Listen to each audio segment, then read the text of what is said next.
આજરોજ સાધારણ સભા જૂનાગઢ મહાનગરપાલિકામાં જુદી જુદી કેડરની વિવિધ સ્પર્ધાત્મક પરીક્ષાના નક્કી કરેલા સિલેબસ માટે સ્ટેન્ડિંગ કમિટીમાંથી દરખાસ્ત મંજૂર કરીને આ જનરલ બોર્ડ દ્વારા પણ સર્વાનુમતે જે દિવ્યાંગ લોકો છે તેની અલગ અલગ લાઇનમેન ડ્રાઈવરની અલગ અલગ ભરતીની પ્રક્રિયા માટે આજ જનરલ બોર્ડમાં સર્વાનુમતે પાસ કરવામાં આવે છે. મહાનગરપાલિકા દ્વારા જે જૂની જગ્યા કાળવા ચોક છે તેને પણ આયોજનમાં લઈ નવું ટાઉન હોલ બનાવવામાં આવે છે અને નવું ટાઉન હોલની ટેન્ડર પ્રક્રિયા ઓનલાઈન છે અને આગામી દિવસોમાં જૂનાગઢ મહાનગરપાલિકાના સર્વે જનતાઓ માટે નવી ટાઉન હોલનું પણ આગામી દિવસોમાં એ લોકોને ટાઉન હોલ બનાવીને એના લોકોનો ઉપયોગ કરવામાં પણ આવશે. વિરોધ કર્યો છે કે ટાઉન હોલ આટલા કરોડો રૂપિયાના ખર્ચા વિરોધ પક્ષની જે વિરોધ કરવાની વાત હતી તે નકારવામાં આવે છે. તદ્દન ખોટા આક્ષેપો જે વિપક્ષ દ્વારા કરવામાં આવે છે. લોકોની સુખાકારી અને જૂનાગઢ મહાનગરના સમગ્ર પ્રજા માટે નવું ટાઉન હોલ બનાવવું અત્યંત જરૂરી છે. જૂનું ટાઉન હોલની સ્ટેબિલિટી રિપોર્ટ નેગેટિવ આવ્યો છે.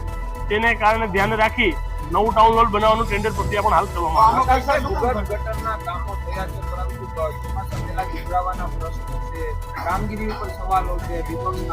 વિપક્ષના આક્ષેપો તદ્દન ખોટા છે. સમગ્ર મહાનગરપાલિકાના વિવિધ 1 થી 15 વિસ્તારમાં ભૂગર્ભ ગટરની કામગીરી હાલ ચાલુ છે. જ્યાં પૂર્ણ થઈ ગઈ છે ત્યાં ક્યાંય કોઈ રોડના કામના હિસાબે ક્યાંય માટી બેસી ગઈ હોય તો ક્યાંય ચેમ્બરો ભરાણી હોય છે તેને પણ તાત્કાલિક વિસ્તારના એન્જિનિયરો ને કોર્પોરેટર સાથે સંકલન કરી તાત્કાલિક એ ચેમ્બરનું નિરાકરણ કરવામાં આવે છે. હાલમાં પ્રી મોન્સૂનની કામગીરી 85% પૂર્ણ થઈ ગઈ છે. હવે માત્ર 15% જેવી કામગીરી બાકી છે. જૂનાગઢના મેન વોકરા હાલ તદ્દન પ્રી મોન્સૂનની કામગીરીથી ચાલુ છે અને તદ્દન પાણીના નિકાલ માટે બધી પ્રી મોન્સૂનની કામગીરી પૂર્ણ કરવામાં આવશે. 90 લાખ રૂપિયાના એસી પણ નાખેલા, હજી ચાલુ નથી કર્યા, સ્વિચ ચાલુ નથી કરી.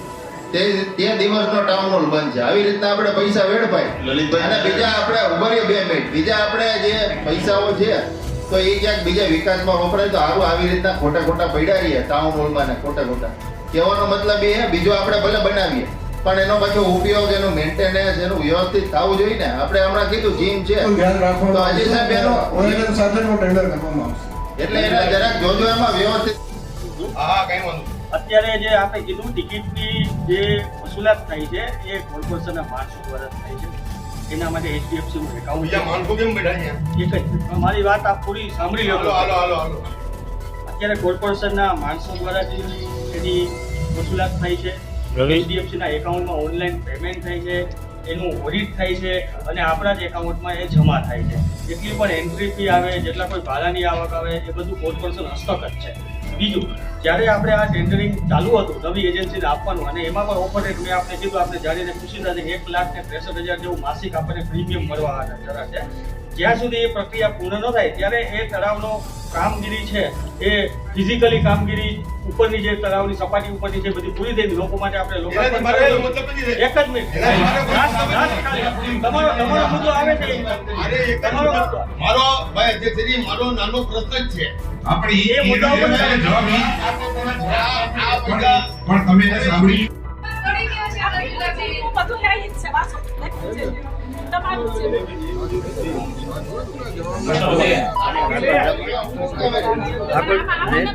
આગળ જાય એમ બોલે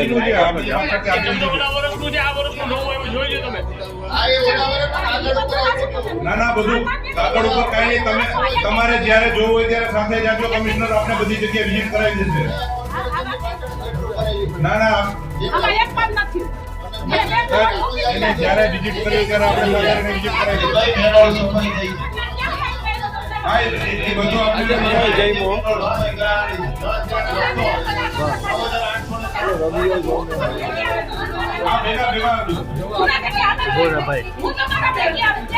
અમે પણ આવશું.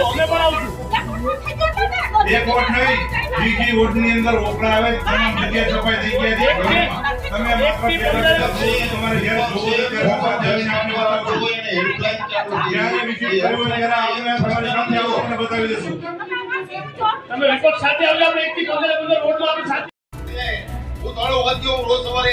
હવે આપણી એજન્સી એડવાન્સ થઈ ગઈ છે, હોસ્પિટલ પાસે દીધો છે, પછી એની પાસે હેન્ડઓવર આપણે સીધી એજન્સીને આપશે. એમાં પછી ટિકિટની જે છે આ ટેન્ડર પ્રક્રિયા ચાલુ છે. ટેન્ડર પ્રક્રિયા ચાલુ છે. આ ટેન્ડર પ્રક્રિયા ચાલુ છે. એ ચાલુ હતી, નવી એજન્સીને આપવાનું, એ અત્યારે ફાઇનલ થઈ ગયું છે. 1,63,000 રૂપિયાનું વાર્ષિક આપણને પ્રીમિયમ આપવાની છે. આપણે હવે મારી 2 મિનિટ ત્યાં સુધી કોર્પોરેશનના માણસોને કામ 2 કરવું મિનિટ છે. વાત આખી વાત પૂરી કરી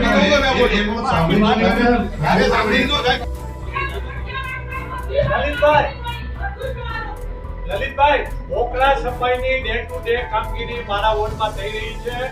તમારા વોટની નથી કહેતા, અમે આખા 1 થી 15 વોટની વાત, સૌથી વધારે ઓકળા વોટ નંબર 11 માં છે. વધારે ઓકરા મારા વોર્ડમાં આવે છે. બહુ સરસ સફાઈ સારી રીતે થઈ રહી છે. અમે ડે ટુ ડે એના પણ એ- ડે ટુ ડે એના રિપોર્ટિંગ પણ કરીએ છીએ. ડે ટુ ડે એને સોશિયલ મીડિયામાં પણ મૂકીએ છીએ.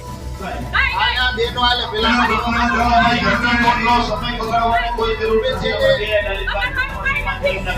ઓફિસિયલી પેલા જવાબ આપો અહીંથી સાહેબ ભાઈ. જવાબ આપી દીધો છે પુલિયાભાઈ. નથી એટલું ખાલી ઓકળાનો પ્રી મોન્સૂનમાં જો ગયા લલિતભાઈ, પ્રકાશ સાહેબે આખી પ્રકાશ સાહેબે આખી book આપી દીધી છે. લલિતભાઈ, એવું કાગળ ઉપર તો કરો, એને કાગળ ઉપર કર્યું તો કાગળ ઉપર એને એવું એક ઉપરકોટમાં જ થયું સાહેબ. જ્યાં સુધી ટેન્ડર નહોતું ઉપાડવું ત્યાં સુધી કલેક્ટર શ્રીના માણસો ઉઘરાવતા હતા. ભાઈ શ્રી અને આકાશને ખબર હશે આ વાતની. એટલે ઉપરકોટમાં કલેક્ટરના માણસો ઉઘરાવતા હતા. ટેન્ડર દેવાના એના પછી કંપનીના માણસો આવીને ઉઘરાવવા માંડ્યા છે ભાઈ. આ ઉઘરાવાય જ નહીં, પૈસા ઉઘરાવાતા જ નથી. આપણે ટેન્ડર વગર કામ કોઈને દેવાતું જ નથી. આ નિયમ વિરુદ્ધનું છે. અને નિયમમાં આવતું હોય તો તમે તમારે આપી દો ભાઈ. વ્યવસ્થિત રીતે